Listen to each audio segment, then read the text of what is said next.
नमस्कार। 22 अप्रैल को पहलगाम में हुए आतंकी हमले के दहशतगर्दों को मिलेगी ऐसी सजा जिसकी उन्होंने कल्पना भी नहीं की होगी। पूरे देश में शोक और रोष के बीच पीएम मोदी ने कर दिया है ये ऐलान, ये कहते हुए कि अब आतंकियों और उनके समर्थकों के मिट्टी में मिलने का समय आ गया है।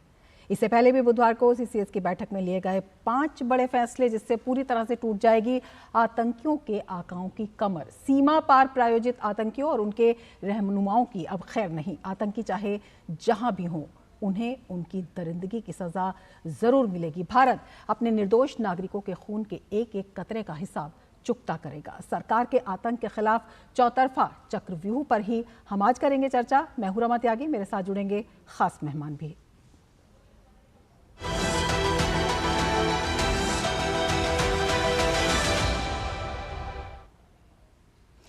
प्रधानमंत्री नरेंद्र मोदी ने जम्मू कश्मीर के पहलगाम में निर्दोष नागरिकों पर हुए आतंकी हमले के खिलाफ ठोस कार्रवाई करने का आह्वान किया है। और ये आप दृश्य देख रहे हैं सर्वदलीय बैठक के, जिसमें जो पीड़ित हैं पहलगाम के, जो उस हमले का शिकार हो गए, दरिंदगी का शिकार हुए, उन्हें श्रद्धांजलि दी गई।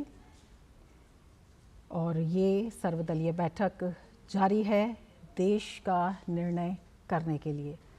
तो किस तरह से सरकार लगातार उठा रही है कदम और किस तरह से खड़ी है आतंकवाद के खिलाफ एकजुट होकर, इसी पर हम चर्चा करेंगे। लेकिन उससे पहले दिखा देते हैं हम आपको यह खास रिपोर्ट। आतंकियों की बची खुची जमीन को भी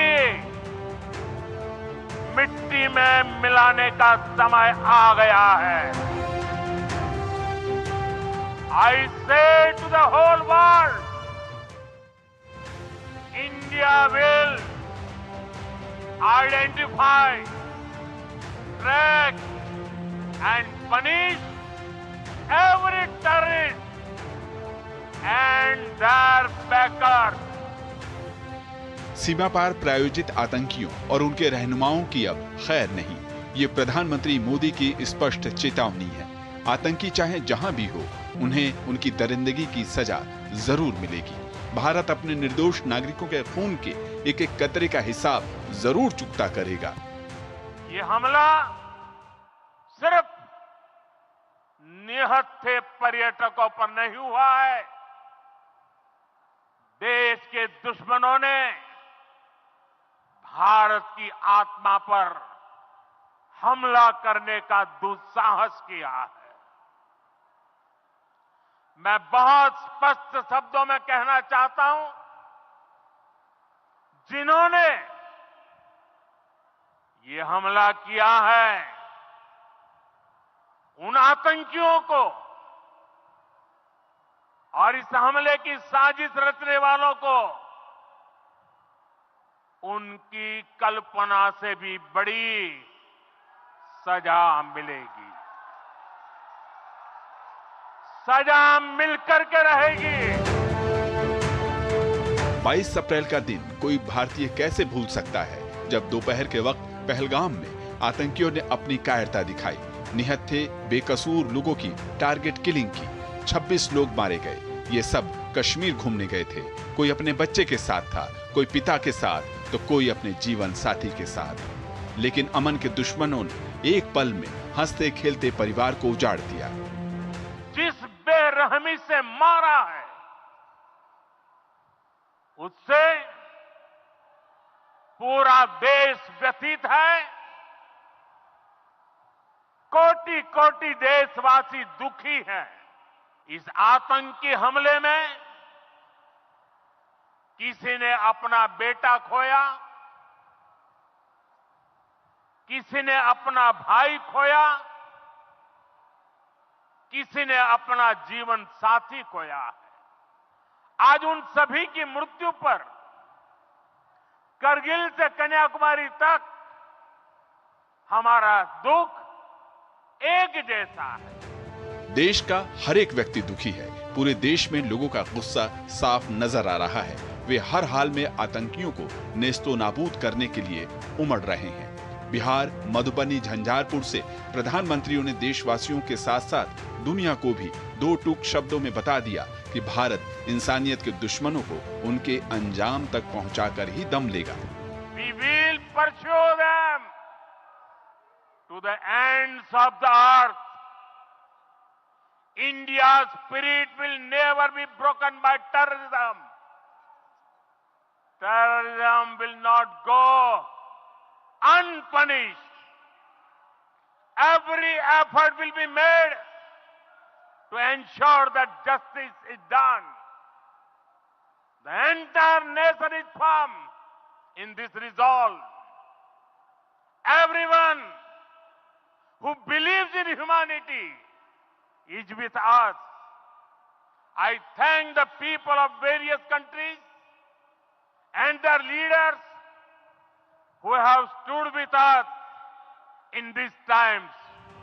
दहशतगर्दों ने भारत को छेड़कर बड़ी भूल की है। आतंकी शायद ये भूल गए थे कि ये नया भारत है। यहाँ आतंकियों और उनके सरपरस्तों को कीमत चुकानी ही होगी। मोदी सरकार फुल एक्शन में है और दुस्साहसियों पर ये एक्शन कहर बनकर टूटेगा। कुमार आलोक के साथ ब्यूरो रिपोर्ट, डीडी न्यूज।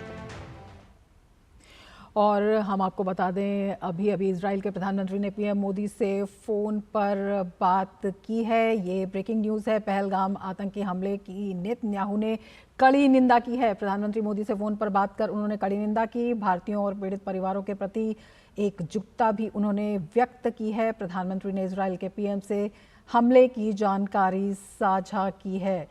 तो दुनिया भर जो है एकजुट है आतंक के खिलाफ इस लड़ाई में भारत के साथ। प्रधानमंत्री ने इजराइल के पीएम से हमले की जानकारी साझा की और इजराइल के प्रधानमंत्री ने प्रधानमंत्री मोदी से फ़ोन पर बातचीत की और उन्होंने इस हमले पर एकजुटता दिखाई है, इस हमले के खिलाफ, और दुख भी व्यक्त किया है। पहलगाम आतंकी हमले की नेतन्याहू ने कड़ी निंदा की है। प्रधानमंत्री नरेंद्र मोदी ने इजराइल के पीएम से हमले की पूरी जानकारी साझा की है और इसके साथ ही नेतन्याहू ने भारतीयों और पीड़ित परिवारों के प्रति एकजुटता व्यक्त की है। तो दुनिया भर से इस तरह के संदेश आ रहे हैं और दिखाई दे रहा है कि आतंक के खिलाफ जो भारत की लड़ाई है उसमें कैसे दुनिया भर के नेता भारत के साथ हैं, पूरी दुनिया भारत के साथ है। और हमारे साथ चर्चा के खास मेहमान भी जुड़ चुके हैं। अपने मेहमानों से मैं आपका परिचय करा देती हूँ। हमारे साथ आलोक बंसल जी जुड़े हुए हैं, डायरेक्टर इंडिया फाउंडेशन।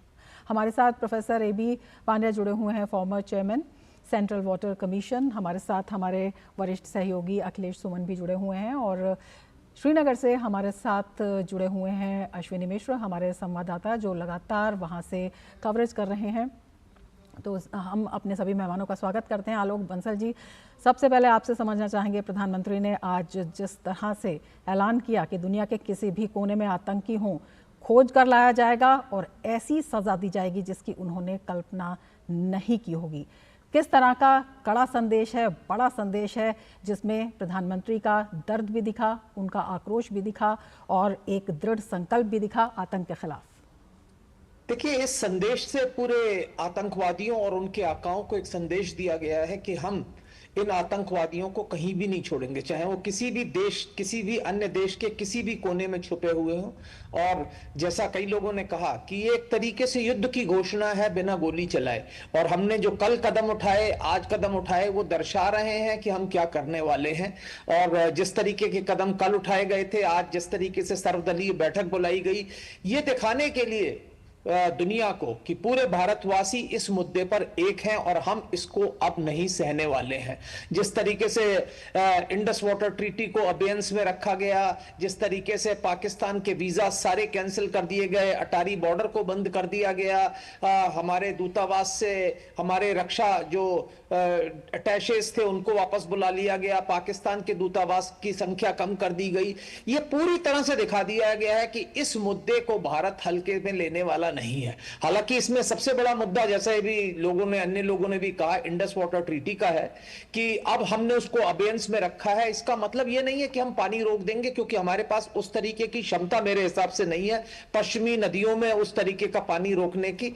तो हम उसको देखते हैं क्या किया जा सकता है, लेकिन उसके हम इंडस वाटर ट्रीटी को जितना वायलेट कर सकते हैं उतना हम क्या कहते हैं, जितना पानी की स्टोरेज की जा सकती है, जितना उसको रोका जा सकता है वो किया जाएगा। बट साथ ही साथ ये जो आतंकवादी बिल्कुल। दुनिया और के किसी कोने में होंगे बिल्कुल उनको बंसल जी, हम अपने दर्शकों को बता दें कि सर्वदलीय बैठक भी चल रही है रक्षा मंत्री राजनाथ सिंह के नेतृत्व में, और हमारे संवाददाता ऋषि हमारे साथ जुड़े हुए हैं। ऋषि, क्या कुछ जानकारी इस वक्त इस बैठक के बारे में मिल रही है?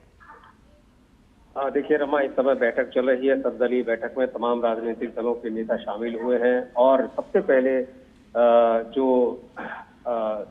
इस घटनाक्रम को जानकारी देने से पहले जो आतंकी घटना हुई है उसको लेकर सबसे पहले मृतकों के प्रति संवेदना व्यक्त की गई है और मौन रखकर श्रद्धांजलि दी गई।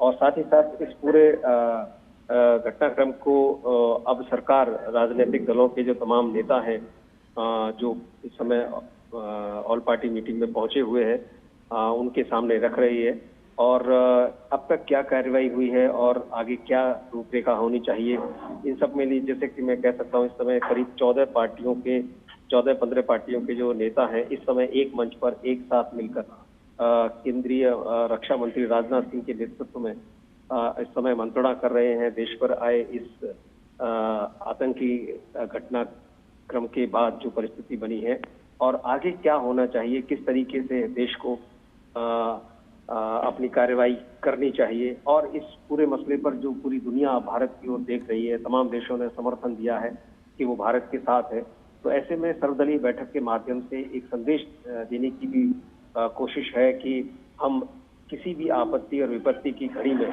और एक साथ मिलकर किसी भी पक्ष पर अपना एक मत व्यक्त कर सकते हैं। इस पूरे घटनाक्रम में देखें तो इस समय मीटिंग में बीजेपी के सांसद, बिल्कुल ऋषि, काफी अहम ये बैठक है और ये तस्वीरें बड़ी सकारात्मक संदेश भी दे रही हैं कि किस तरह से पूरा देश एकजुट है, तमाम राजनीतिक दल एकजुट हैं आतंक के मुद्दे पर, आतंक पर प्रहार के लिए। चर्चा हम जारी रखेंगे, लेकिन उससे पहले लेते हैं एक ब्रेक। आप देखते रहिए TD news. Assam tea and the culture around it is so unique and integral to the identity of Assam that we can't even think of Assam without tea. 200 glorious years of Assam tea. The saga will continue for many more centuries to come.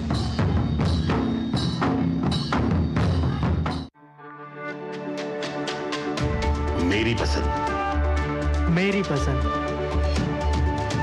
मेरी पसंद, मेरी पसंद, हमारी पसंद, हम सबकी पसंद। मजबूत देश का मजबूत सरिया हो गया स्टील। ब्रेक के बाद फिर से आपका स्वागत है हमारे इस खास कार्यक्रम में, और हमारे साथ खास मेहमान और हमारे दो वरिष्ठ संवाददाता लगातार बने हुए हैं। पांड्या जी, आपके पास आना चाहेंगे और आपसे जानना चाहेंगे, जिस तरह से अगर हम इस ट्रीटी की बात करते हैं और इस पर रोक लगाने की बात कही गई है, हालांकि कुछ बात बंसल जी बता रहे थे, लेकिन उसके बावजूद जिस तरह के प्रोजेक्ट्स हैं, जिस तरह की रणनीति भारत के पास है और जिस तरह का अधिकार है, उससे किस तरह से बूंद बूंद पानी को तरस सकता है पाकिस्तान? जी, ये एक बहुत अहम ट्रीटी है जिसने कि एक तरीके से हमने अपना खाली 20% पानी रख के करीब 80% पानी हमने जो इंडिया का पानी है उसको हमने पाकिस्तान को दिया था। उसके ऊपर हमने उस जमाने में जो इक्विवेलेंट आज बनते हैं करीब $4 बिलियन और दिए थे, जिससे कि उनकी इरिगेशन सिस्टम्स जो हैं वो बनी रहे पार्टीशन के बाद भी। इतनी उदार ट्रीटी होने के बाद भी जो है हमें कभी भी पाकिस्तान से सहयोग प्राप्त नहीं हुआ, और उसके बावजूद भी हम जो है उस ट्रीटी का अक्षरशः पालन अभी तक करते आए। तो ये एक जो आपदा हमारे ऊपर आई है वो एक बहुत क्लियरली बता रही है कि ये ट्रीटी जो है वो अब खून और पानी एक साथ नहीं बह सकते। और उसके लिए हमने जो ये अबेयंस में रखने का जो हमने विचार किया है वो एक बहुत अहम विचार है, क्योंकि अभी हमारे 2 या 3 प्रोजेक्ट्स जो हैं वो ऑलरेडी काफ़ी एडवांस स्टेजेस में है, रतले है, बगलिहार है और भी हैं। तो उसको जो है किशनगंगा को उनको हमें जो है अभी जल्दी से जल्दी पूरा करने का मौका मिलेगा। उसमें हमारे को जो न्यूट्रल एक्सपर्ट और जो इंटरनेशनल कोर्ट ऑफ आर्बिट्रेशन वगैरह में जो हमें परेशानियां झेलनी पड़ रही थी हम उससे जो है वो टाइम बीइंग इससे वो मुक्त हो जाएंगे। और ये जो एबेयंस है, और इसके बाद अगर हम आगे के स्टेप्स लेते हैं तो अगले 5 या 10 सालों में हम जो है वो पाकिस्तान के सारे पानी के स्रोत जो है वो हम बंद कर सकते हैं। और पाकिस्तान में ऑलरेडी काफ़ी इसके बारे में प्रॉब्लम्स हुए हैं। ऑलरेडी देयर आर प्रॉब्लम्स की जो कि इंडस में हमारे सिंध के लोग हैं, वो सिंध के लोग अभी पंजाब के लोग से लड़ रहे हैं, क्योंकि पंजाब का पानी जो है वो पंजाब में बहुत ज़्यादा यूज़ हो रहा है, पाकिस्तानी पंजाब में, और सिंध जो है वो एक्चुअली तरस रहा है। इवन बलूचिस्तान को भी यही प्रॉब्लम है। तो इसलिए हमें ये ट्रीटी बंद करके पाकिस्तान का जो इंटरनल प्रॉब्लम्स है उसमें हम बहुत सीवियरली अटैक कर सकते हैं, और ये बहुत अहम मुद्दा है। बिल्कुल गंभीर संकट जो है पाकिस्तान पर आएगा, ये साफ तौर पर दिखाई दे रहा है। हमारे वरिष्ठ संवाददाता, वरिष्ठ सहयोगी अखिलेश सुमन भी हमारे साथ जुड़े हुए हैं। अखिलेश जी, सर्वदलीय बैठक चल रही है और इसके साथ ही आज गृह मंत्री अमित शाह राष्ट्रपति द्रौपदी मुर्मू से भी मिले हैं। कल कश्मीर में सेना प्रमुख जाने वाले हैं। ये हलचल क्या बताती है, किस तरह की सरकार की तैयारी? हाँ, देखिए एक चीज बता दूं उस आपके सवाल पर आने के पहले कि अभी अभी किंग ऑफ जॉर्डन ने प्रधानमंत्री नरेंद्र मोदी को फोन किया और उन्होंने भी जो परसों की घटना है उसके प्रति काफी दुख जताया है और आतंकवाद के खिलाफ उन्होंने भारत का साथ देने की बात कही। किंग ऑफ जॉर्डन की बात है। एक दूसरी खबर, महत्वपूर्ण खबर यह है कि इस समय जब भारत और पाकिस्तान के बीच तनाव बना हुआ है, भारत ने अफगानिस्तान को दवाओं की एक खेप भेजी जिसमें कि वैक्सीन, तरह तरह की वैक्सीन है और कई जीवनोपयोगी दवाएं हैं। तो भारत का ये अप्रोच रहा है अपने पड़ोसियों के प्रति, जिसे ऐसे समय में भी दर्शाया गया। और अब आप जिस सवाल पे आ रही हैं, देखिए जो एक सर्वदलीय बैठक चल रही है, निश्चित तौर पे जिस तरीके का एक आतंकवादी हमला किया गया भारत पे, वैसे में राजनीतिक दलों को इस बात के लिए पूरी तरह जानकारी देना जरूरी है आधिकारिक माध्यमों से कि हुआ क्या है। देखिए अखबारों में, मीडिया के माध्यम से कुछ बातें आती है, लेकिन जब सरकार बताती है तो इसका एक आधिकारिक महत्व होता है, इसलिए उन्हें बुलाया गया है। दूसरी बात यह है कि उनके साथ मिलकर एक संयुक्त रूप से एक कह सकते हैं कि आतंकवाद के खिलाफ एक बयान भी जारी किया जा सकता है, क्योंकि ऐसी ही एक मीटिंग जम्मू कश्मीर में अभी हुई है। उमर अब्दुल्ला ने भी सर्वदलीय बैठक बुलाई थी जो अभी खत्म हो गई है। और तीसरी बात जी, अभी भारत के विदेश सचिव ने अभी दुनिया के तकरीबन 50 राजदूतों को, जिसमें कि P5 permanent member of security council के 5 देशों के राजदूतों के अलावा G20 के राजदूत और अन्य कई देशों के, यूरोप जिसमें यूरोप शामिल है, एशिया के कई देश शामिल हैं, अफ्रीका के कई देश शामिल, उस सारे लोगों को बुलाया। एक के बाद एक समूह में कुछ लोग आए, कुछ लोग एक एक करके आए, लेकिन उन्हें ब्रीफ किया गया कि किस तरह की घटना हुई है और भारत उसके खिलाफ क्या चाहता है। भारत की आतंकवादियों को सजा देनी चाहिए और उसमें उन लोगों से सहयोग की अपेक्षा की गई कि आतंकवाद के खिलाफ लड़ाई में उनका सहयोग चाहिए, राजनीतिक सहयोग चाहिए। हर स्तर पर है देश की तैयारी। हमारे सहयोगी अश्विनी मिश्रा भी जुड़े हुए हैं श्रीनगर से। अश्विनी, क्या कुछ जानकारी वहां से देना चाहेंगे? लगातार आप दिखा रहे हैं कि आतंक के खिलाफ जो कश्मीरी लोग हैं वो भी अब बढ़ चढ़ कर इसका विरोध कर रहे हैं, क्या कुछ आज हुआ? जी निश्चित तौर से रमा, मैं अभी बताऊं कि 3 बजे यहाँ पर सर्वदलीय बैठक बुलाई गई थी। SKICC में बैठक हो रही थी। सभी राजनीतिक दलों के नेता यहाँ पर मौजूद थे। मुख्यमंत्री उमर अब्दुल्ला, फारूक अब्दुल्ला, साथ ही साथ गुलाम नबी आज़ाद, इसके अलावा बीजेपी के कई वरिष्ठ नेता, ये उप मुख्यमंत्री और अन्य राजनीतिक दलों, जो क्षेत्रीय यहाँ के राजनीतिक दल हैं, उनके नेता भी यहाँ मौजूद थे। 6:30 बजे मीटिंग समाप्त हुई है। आम सहमति से अनोनमसली एक रेजोल्यूशन अडॉप्ट किया गया है जिसमें इस घटना को अमानवीय, हिंसक, बार्बरिक बताते हुए इसकी कड़ी भर्त्सना की गई है। और उससे भी बड़ी बात यह है कि इस पूरे के पूरे एक्ट में शामिल लोगों को जल्दी से जल्दी कटघरे में पहुंचाया जाए, जल्दी से जल्दी उनको दोषियों को सजा दी जाए, इसकी मांग की गई है। और ये सारी चीज़ें आम सहमति से हुई है। और उसके बाद सभी राजनीतिक दलों ने केंद्र सरकार द्वारा कल लिए गए फैसले की आम सहमति से एक स्वर में उसका समर्थन किया है। और साथ ही साथ उन्होंने ये कहा कि केंद्र सरकार इस संदर्भ में जो भी निर्णय लेगी उसके साथ सभी राजनीतिक दल यहाँ के खड़े हैं। तो आप ये समझिए कि एक बड़ा सकारात्मक यहाँ से मैसेज जा रहा है। जैसे कि दिल्ली में सर्वदलीय बैठक चल रही, वैसे ही यहाँ पर बिल्कुल सुरक्षा के मोर्चे पे भी आपसे जानना चाहेंगे, क्योंकि सैन्य प्रमुख जो है कल दौरा करने वाले हैं वहां पर। हिंसा की निंदा की गई है जी। हाँ, कल सेना प्रमुख यहाँ पर दौरा करेंगे और साथ ही साथ यहाँ की जो वास्तविक स्थितियाँ उसका जायजा लेंगे।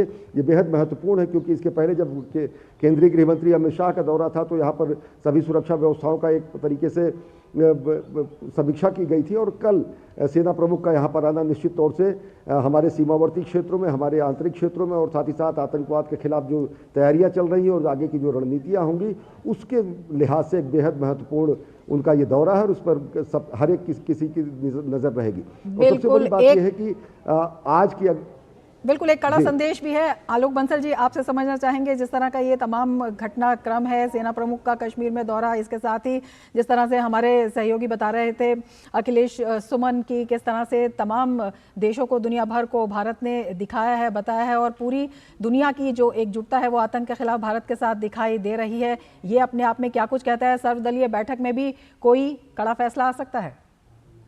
देखिए, पहली चीज तो यह है कि सर्वदलीय बैठक बुलाकर दुनिया को हमने संदेश दिया है कि भारतीय एक हैं इस मुद्दे पर, सारे भारत देश एक साथ है।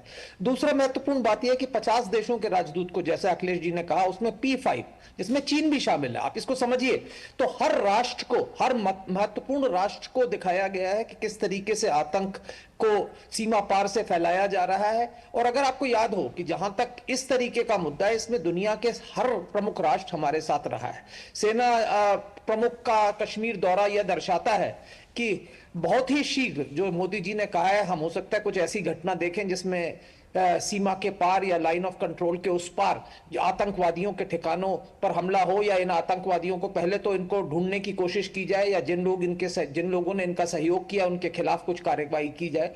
हालांकि इस वक्त पाकिस्तान सजग है, तो मेरे विचारों से यह बेहतर होगा कि हम जो भी कदम हमें उठाना है वो उपयुक्त समय और जगह चुनकर हम उसके अनुसार कार्य करें। पर बिल्कुल बंसल जी, आपसे ये भी जानना चाहेंगे कि डिप्लोमेटिक स्ट्राइक, जो कल के बड़े फैसले हैं वो भी कहे जा रहे हैं, और सबसे बड़ी बात है जो व्यापार एक तरह से पाकिस्तान का अवरुद्ध कर दिया गया है इन फैसलों से, ये कितनी बड़ी मार, क्योंकि पहले ही खस्ता हाल हो चुका है पाकिस्तान। देखिए, पाकिस्तान की अर्थव्यवस्था बुरे हाल में है और महत्वपूर्ण चीज है कि ये अंतर्राष्ट्रीय समुदाय को जो हम बता रहे हैं महत्वपूर्ण है, क्योंकि सऊदी अरब और संयुक्त अरब अमीरात अगर पैसे स्टेट बैंक ऑफ पाकिस्तान में ना रखें तो आज पाकिस्तान की जो फॉरेन एक्सचेंज रिजर्व में डिप्लीट हो सकते हैं। ना केवल सऊदी अरब ने उनको पैसे उनके स्टेट बैंक ऑफ पाकिस्तान में पार्क किए हुए हैं, बल्कि ऑयल फैसिलिटी दी है जिसके बलबूते पर पाकिस्तान ऊर्जा का आयात कर पा रहा है।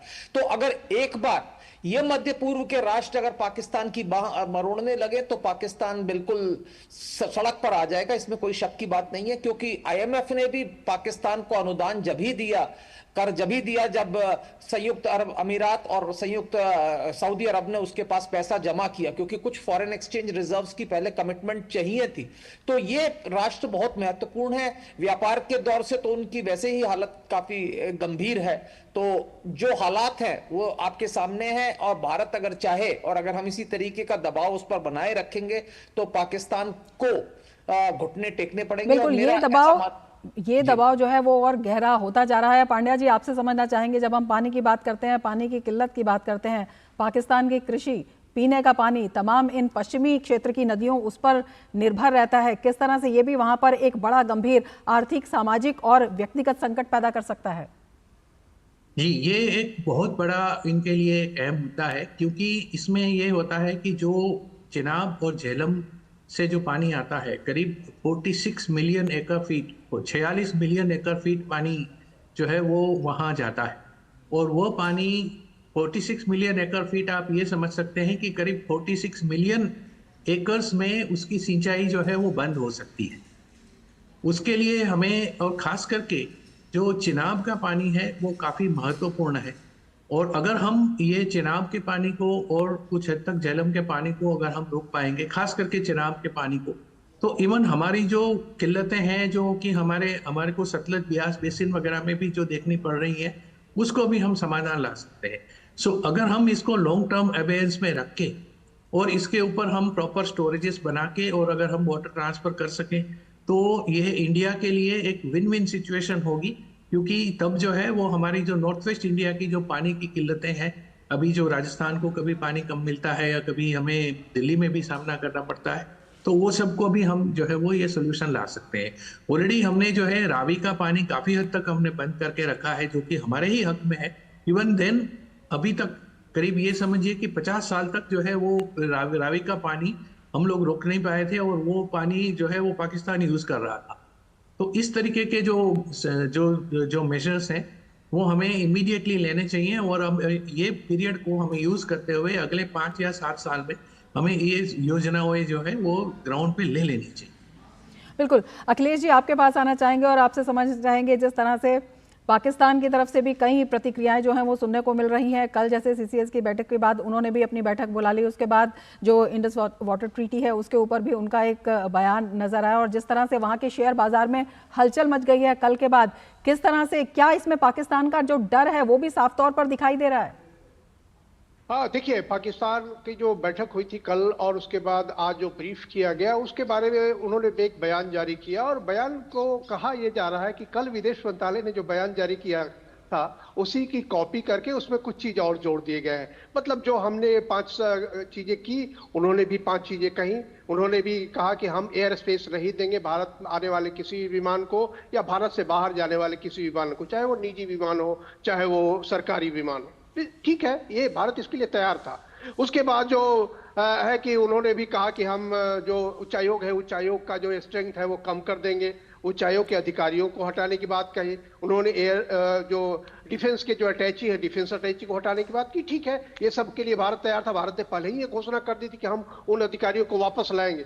बिल्कुल, इसी बौखलाहट पर एक छोटी सी टिप्पणी अश्विनी से भी लेना चाहेंगे। एक चीज मैं केवल ये बता दूं कि उन्होंने कहा कि सिंधु जो जल समझौता है अगर उसे भारत ने उसको खत्म किया, पानी को रोकने की कोशिश की, तो उसे हम युद्ध की घोषणा मानेंगे। तो यह एक महत्वपूर्ण बात है। हालांकि इस तरह के बयान वो पहले भी देते रहे हैं, लेकिन ये उन्होंने बयान दिया जिसको कि कह सकते हैं कि भारत को इसको देखना है कि जब अगला कदम उठाएगा इन बयानों में भविष्य में होने वाला जो डर है वो साफ तौर पर दिखाई दे रहा है, क्योंकि भारत ने साफ कह दिया है आतंक के किसी भी गुनाहगार को बख्शा नहीं जाएगा, चुन चुन कर ढूंढा जाएगा और ऐसी सजा दी जाएगी जिसकी कल्पना भी नहीं की गई है। आलोक जी आपका, पंड्या जी आपका, अश्विनी आपका और अखिलेश जी आपका बहुत शुक्रिया हमारे इस कार्यक्रम से जुड़ने के लिए और इतनी महत्वपूर्ण जानकारी हमारे साथ साझा करने के लिए। इसके साथ ही चर्चा में फिलहाल इतना ही। दीजिए इजाजत, नमस्कार।